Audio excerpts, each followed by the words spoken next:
nobody's around and I don't want to draw any attention, but I definitely was just walking right along here until I got over there, and then I stopped and backed up because that is one big turtle. I'm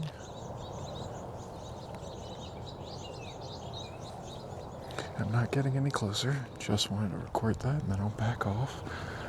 It is very much not moving at all, but that eye is open and watching.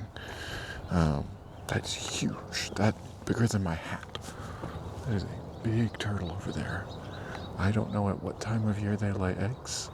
It definitely looked like there was some rocks behind it that it had dug up, maybe. I don't think those were eggs that it was currently laying. But I don't know. I'll watch for a minute and see what I see.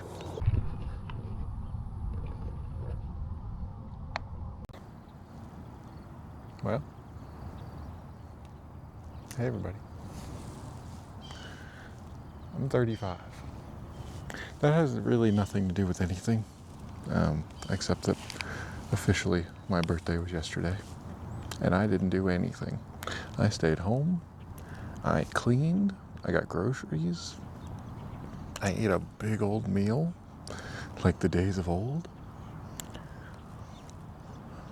And I was gonna have some people over, but it didn't work with the schedule, and it wasn't a big deal. It wasn't like because it was my birthday or anything. It was just because that's when we've been gathering to play games and stuff, and it was fun. Or it usually is fun, and I still didn't not have fun taking a day off because I feel like I've been going pretty well nonstop almost all year.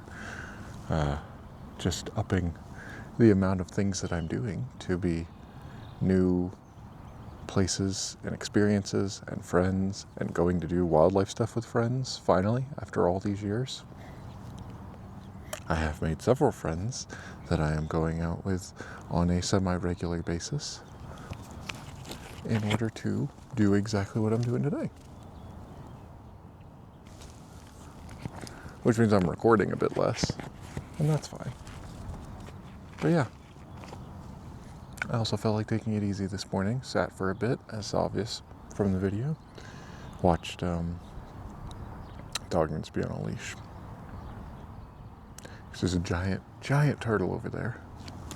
What's that?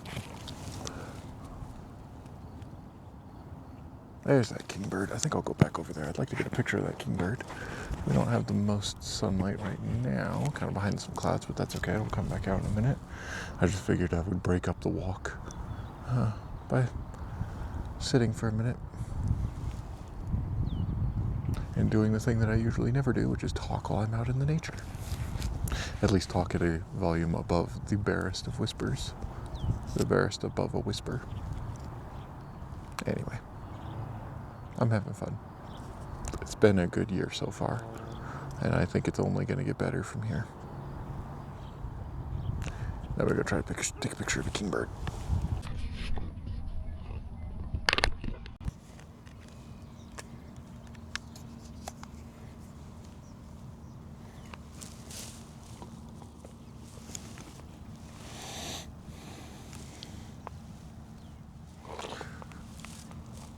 Sometimes I don't think about things all the way through until someone else brings it up and I go, oh yeah, why am I doing it that way?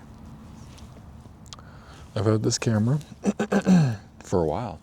I've had this camera for a longer while. I bought the first Sony, right before we moved from Wyoming, which was in 2022 to come to Colorado. And then not too long after, once in Colorado, I went, wait, I want more. So the A7 IV and the A7 R5, and now there's an A7 R6, which I really want but cannot afford. My contract work is done, and that was how I was affording a lot of stuff there for a while without adding more onto debt. But both of them have electronic shutters. And I feel like I knew that, and then I just went, okay, whatever. I never explored all the menu settings until I was talking to a very good photographer just the other day, who said something about, oh yeah, you can make it silent, because that's what his was, basically completely silent. And I was like, oh yeah, I remember hearing something about that, but I've never played around with that. And I put it down, I was like, oh, that's very different. And now he was using Nikon, and he was saying how like they don't, I think that Nikon, whatever it is, probably top of the line because this guy was a professional. He was saying it basically is like fake. They didn't have any kind of shutter whatsoever, so the noises you would hear coming out of it were just like playback, that, you know, it's an audio file that it plays. And I went, oh, it's like a, you know, a car, an EV, where they've got to make some noise because otherwise, you know, people can't hear it, so they fake a car engine noise and it just plays out a speaker. Now his may be doing that. These Sonys actually do have mechanical shutters, and I've been using them with mechanical shutters, so you would hear that click, click, click, click, click every time I take photos, every time I go walking around doing a come along video with the camera. Not anymore. I've got a note that I need to actually set it up because I just go and set it once, but as soon as I change settings and change back, it wipes that. But electronic shutter, objectively better in pretty much every way, I think, and the mechanical shutter can wear down. It just doesn't feel right. I've had, gosh, this is like 8 years now since I first picked up a camera, 7 or 8 years. Obviously the entire time, mechanical shutter. Because I used to shoot with a DSLR before I went mirrorless. And I was talking to another friend of mine now, who actually has already gotten into photography and has a pretty big lens, and we're talking about everything, but does use a DSLR. She was like, oh, your shutter's so quiet with the mechanical shutter. I was like, well, yeah, because it's mirrorless, but it does actually have a shutter. Not anymore. Now it will be fully silent, and it just feels off, because I expect to hear a noise when I press that button. But it is so much better. I was out with people a few weeks ago, and they were audio recording birds, and I was just holding off because I didn't want to ruin their audio with click, click, click, click, click. So yeah, good time, good stuff. Electronic shutter. Had it this whole time.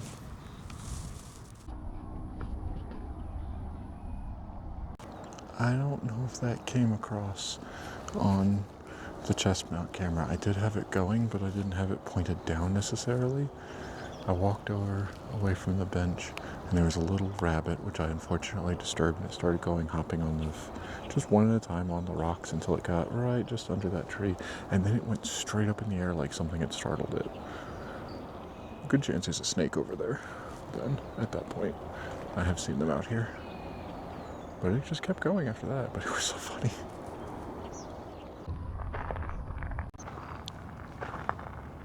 A lot of young birds. I'm noticing that. And immediately picking up on it, which I am genuinely surprised in myself. But it started with a robin right after getting out of the car. I looked at it and went, oh, that one looks a little different. I was like, oh, it's got all the spots to it. I have seen a young robin before, and I have gotten a picture of it way back in Georgia when I was starting out. Took a picture with the Canon at that point, which I actually have brought back out, dusted off, so that I can give it to, loan it, borrow, when we go out to one of my friends who's not yet a photographer. Well, no. Got a camera, got a kit lens. I just want to be like, hey, until you can afford to get a big, telephoto, something. Give her the Canon with the 7D Mark II, and the 100 to 400 is about the best I think I can do. To just be like, here's what it will be like when you can afford one. Because I may be trying to influence and go, look, more photographers. This thing I enjoy so much, you want to do it too? There's been a fair amount of that. But, yeah, a lot of young birds. I'm seeing young robin, grackles. Those are ones that I at least can immediately pick up on and go, oh, I know what those look like when they are young. Actually, last week, and I guess it depends on the area for when they have started, but last week I, for the first time, led my own group. Not official, didn't, create it and invite it open to the public. It was just a group of us that met up, and they're younger than I am. I'll just put it that way. They're probably all in their 20s. And now I'm the old one. But it was just, hey, you guys want to go here? I'll be here at this point, basically, if anyone wants to join.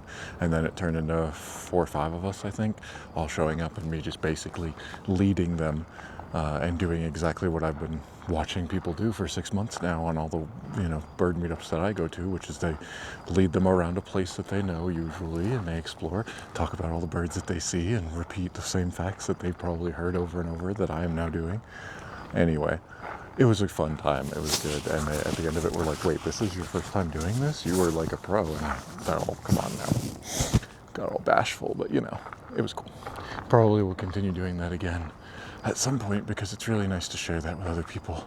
And some very, very excitable, brand new to birding in general, we put, 20, 25 on the list, I think, and of most of that, most of them were like life birds for some people, which is cool. What's that?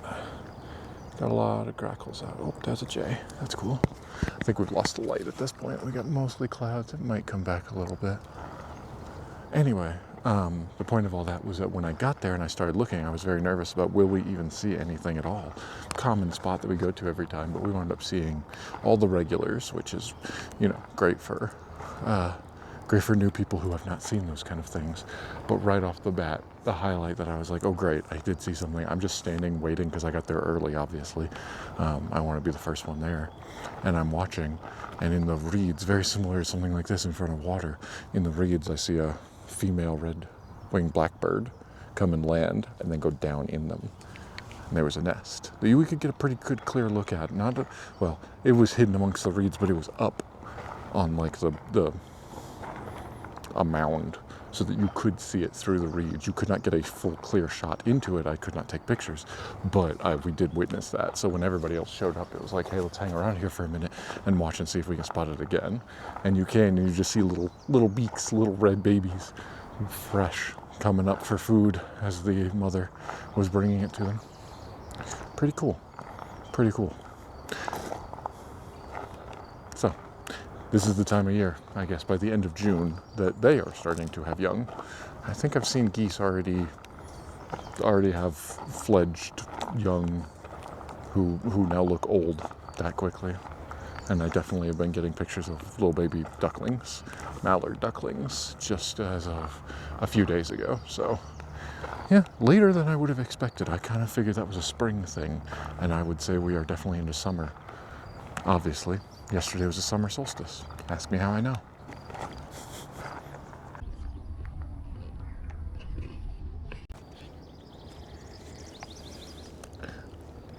See these couple pink ones? Hopefully that comes through on the camera.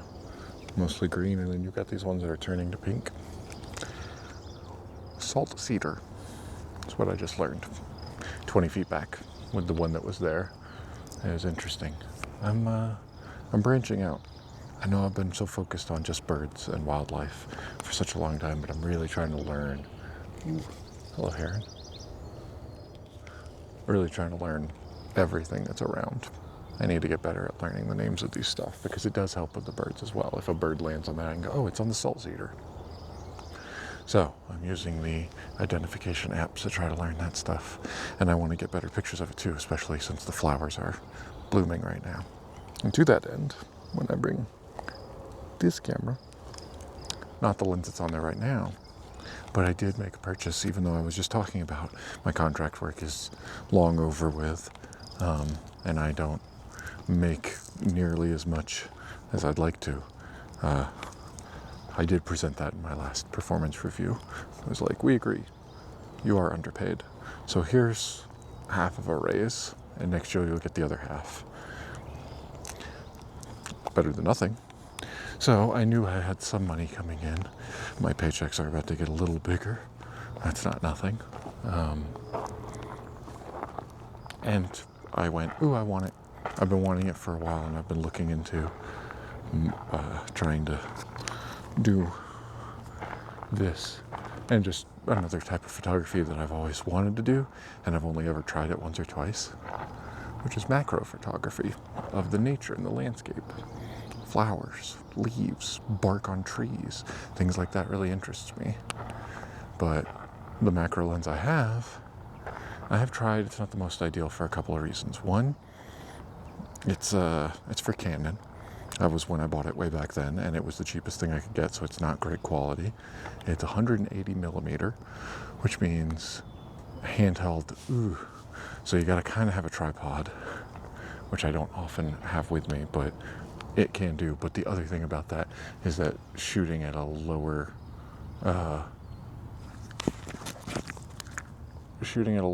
millimeter. Oh, they're about to start landscaping. I can see they've got the lawnmowers coming out. All right, so that'll be loud here shortly.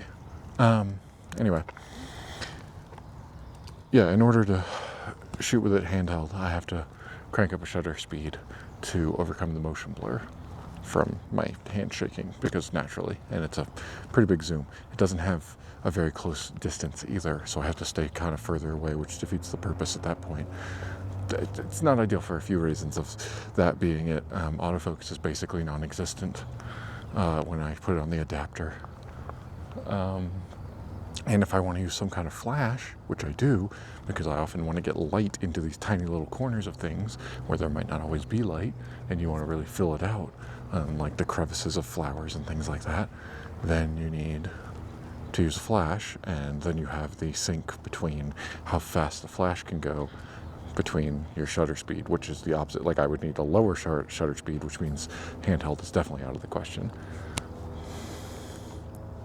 So to fix all of that, I got a specifically dedicated, it's a third party, it's not Sony, because those are really expensive, and I'm not that dedicated to it, but it was still like $300 to get a 60 millimeter macro lens that has 2 times magnification, because that's the other thing about mine, is it only has a 1 magnification.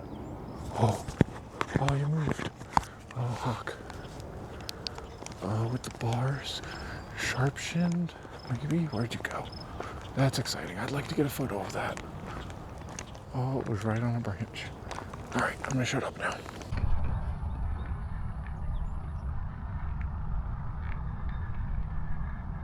It was indeed a hawk.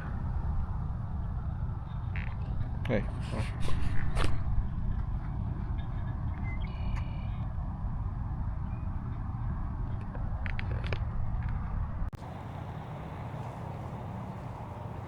It was indeed a hawk. I think a Cooper's hawk, which I think is what I've seen here before. Many, many months ago. Something large over there circling, I'm gonna guess. Pelicans. Yes. Not really circling, but yes, pelicans.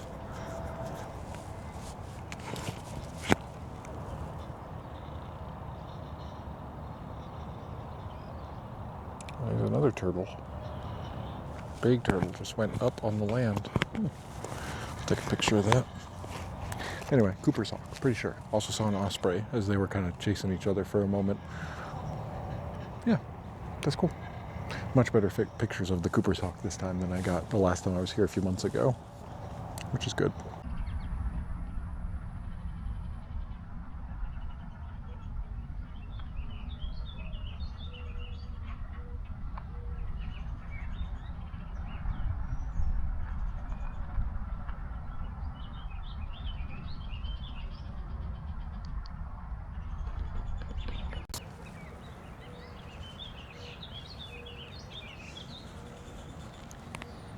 I don't know how well you can hear that from this, but there is a warbling vireo over there, an eastern, which I had yet to get recorded on a list of my own, I think,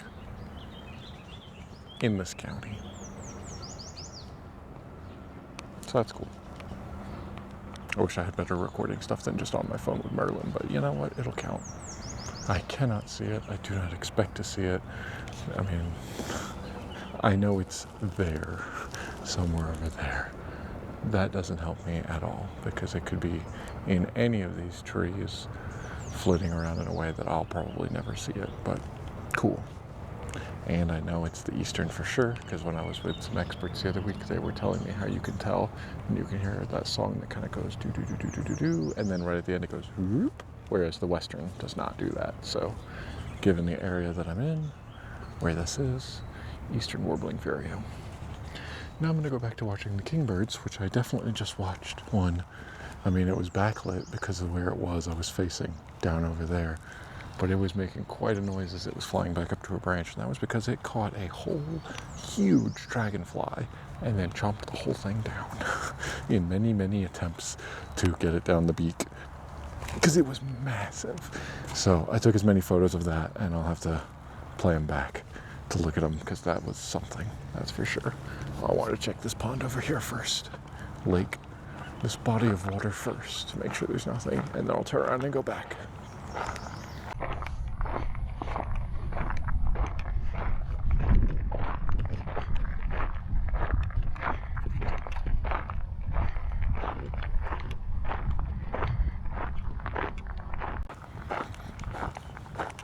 Pretty sure I've talked about it, but the warbling vireo only this year got split to the eastern and the western variants, and they are using audio to determine those. From everything I've learned, the western does its call and then it just kind of goes at the end, but the eastern does its call and then right at the end the very last note is like a real high pitched, which is what we kept hearing and what Merlin confirmed. I could not see, but I heard more than one calling over across the river there. I would have had, first of all, no idea what that was up before this year, and I wouldn't have known that it is a rare bird or anything, because I wasn't really doing Merlin last year at all, and I wouldn't know all about it from the groups that I've been going to. As a matter of fact, the other day, it was happening so much. I think this is going to be a specific thing to this year from what I'm hearing from everyone, where it is counted as a rare bird. I've already seen that when you go over to Boulder County, it's the western is no longer indicated as rare. It does not pop up on the rare bird alert, but the eastern still does, because you can get both of them over there. And I don't know if we get the western here, but we will get the eastern for sure. But the eastern is still rare here. I still see it on the Weld County eBird alerts, because I'm subscribed to those. I'm also subscribed to the Boulder County ones, because those are pretty much the two counties I spend the most time in. The eastern is popping up so frequently that somebody I was talking to, when you subscribe to the rare bird alerts, you can have it go hourly so that you can be right on top of it as soon as one pops up, or you can do daily. I do daily, so I just get one a day that lists everything on there.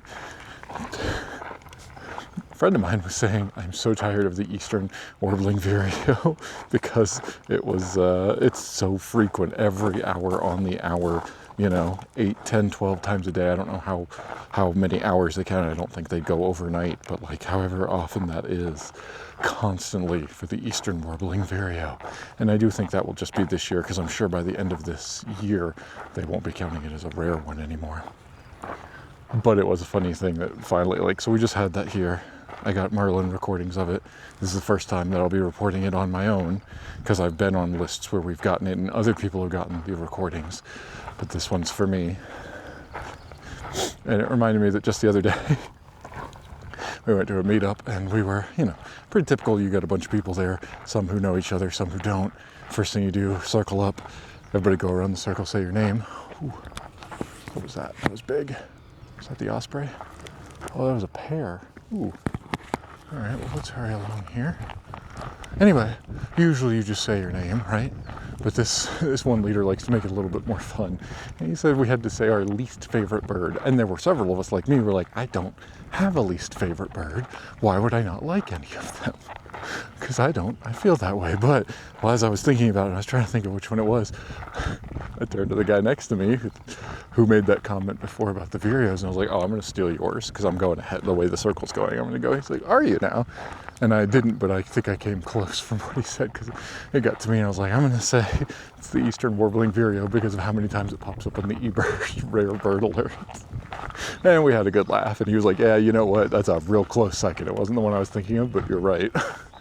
Just because of how annoying it's gotten. Because I imagine, I've never done this before, before this year, but I imagine you quite look forward to getting a rare bird alert, because that means, hey, get out there and go see what you can see real quick. Somebody might be onto something if it's confirmed. And if you see the exact same one popping up every single day, on the hour, every hour, however often it actually is, that could be really annoying. So yeah, funny thing, but I can check that one off. Finally, of my own. I have pictures of it already, but I've never gotten an audio recording. I'd like to get a better audio recording with an actual recorder and shotgun microphone at some point, but I'm not too worried about it. They seem to be pretty thick all over the place. I am not seeing, there were 2 large birds of prey that just took off from that tree as I was approaching and went somewhere into here. I don't see anything right now. They're probably that Cooper's hawk that I saw, and it's possible there's a male and a female, because the first one I saw, I don't know if it's the second one as well, if I saw the same one twice. Entirely possible that it was. I have no idea. But I also definitely saw an osprey with all the white underneath it. That one, it was pretty common. I mean, they're not super uncommon for here, and I know that they're nesting not too far from here, so like, for sure that was an osprey. There's no question about that, but it is possible, given how light the front is, that is a pair of Cooper's hawk, which would make sense given what I have seen around here before. That's a cormorant. These other ones were definitely birds of prey. Alright, well, I'm going to keep looking, but walking back, I'm already ready to go at this point. It's been a few hours.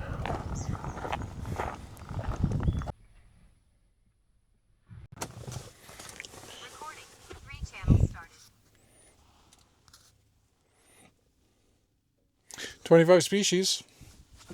That's pretty good for just a Monday. A nice, calm, quiet Monday. Not super long. I guess I got here just after sunrise. More than 3 hours. Not bad. Good time. Sat for a while, walked for a while, saw some stuff, saw some really cool stuff. Hopefully that Cooper's hawk photo comes out. Hopefully it is a Cooper's hawk. A sharp-shinned hawk would be just as cool. Both are cool. They're all cool. Yeah. Good time. And now I'm going to go home because I have a bunch of editing to do. That's the only thing about this, really. Now I'm going out with people. Now I'm doing a lot more with that stuff, and I'm not doing my alternating weekends to stay on top of editing. So I pretty much always have a backlog to try to get through, but I'm close. If I decide to do nothing else today, I could get through all of it. But man, I'm not going to have the energy to do that. I can tell you right now, I only can force myself for a couple of hours to work on it before I go, nope, I'm bored, I got to do something else. So we'll see if I can do some before lunch, and we'll see how much I can get done to try to stay on top of it. That dragonfly, I know it's going to be backlit, so it's mostly going to be silhouette for everything, but that was cool. That was really cool. And I think I talked about everything that's been going on. I'm excited to start doing some macro photography with the lens that's there. I am going out more and seeing more with people. It is a lot of fun. I am recording less because of that. The last time I came out was a few weeks ago on my own. And I did exactly this, except I did it with the video cameras. But I came to the same spot because it's a good spot. And I walked around a little afterwards.